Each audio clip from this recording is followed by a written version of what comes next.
Today we're pulling back the curtain on one of the most important and hidden truths in sports betting. That's why the house always wins. You've probably heard that phrase before, but today we're going to do a deep dive into what it actually means. By the end of this video, you'll understand the hidden forces behind really how they stack the odds against the bettor, aka you.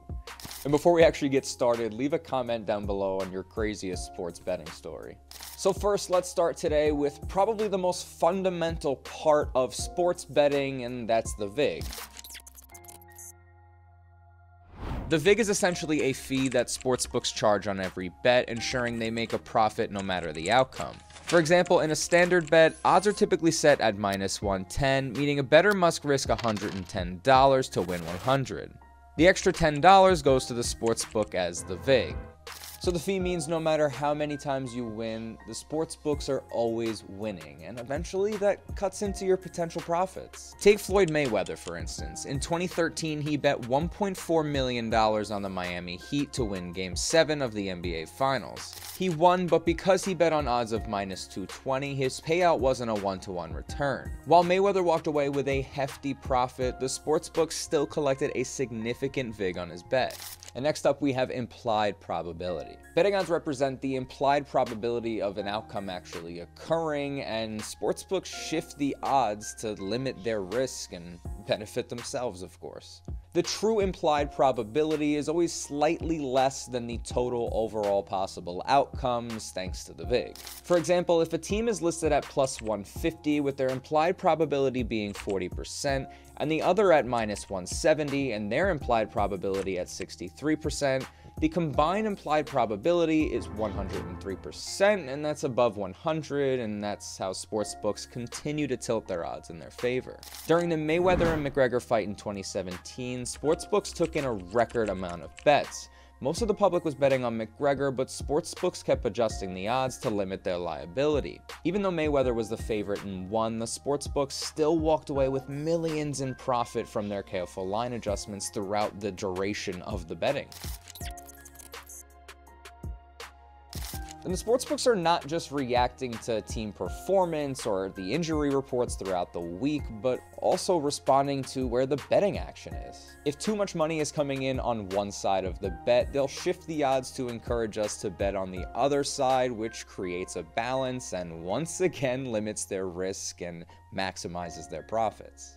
In 2023, Nevada sportsbooks took in $153.2 million in Super Bowl wagers and had a hold of 7.4%, netting over $11.2 million in profit despite paying out millions to winning bettors. They always win.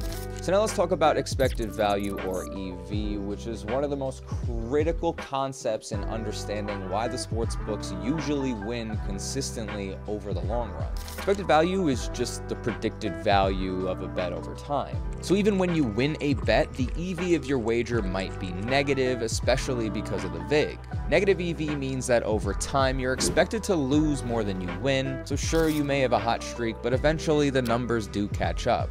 I promise. For example, take the case of Ben Parlay Pats, a bettor who won over $1.1 million in 2019 from parlay bets, but by the end of 2020, Pats had lost almost everything because his betting strategy had a negative EV. So no matter how lucky a bettor may seem, over time, the house is always gonna win.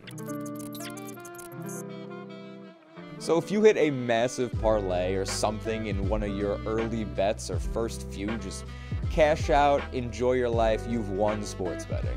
And speaking of parlays, they're one of the most popular forms of betting, and they're my personal favorite. And why? That's because they're incredibly hard to win.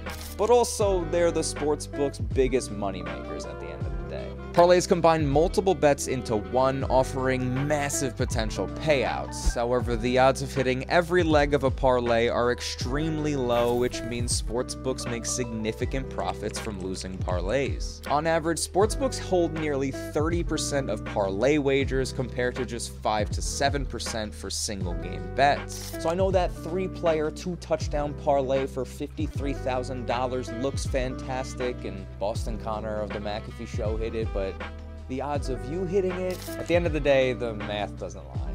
Sportsbooks don't rely on luck. They rely on math, the vig, expected value, and yourself placing the bets. So even if you're a sharp bettor or you've joined a Discord for someone giving you locks every week, overall, over time, in your entire lifetime, even if you're up for 3 years, you might end up down for 3 or 4 more over your entire lifetime. So in the end, the house does always win. So next time you place a bet, do understand and remember that the odds are stacked way against you. But still, let me know your locks in the comments down below, because maybe we'll put together a parlay as a community. If you enjoyed the video or found it helpful, make sure you leave a like, subscribe, and share with a friend so that they're aware of the hidden truths really behind sports betting.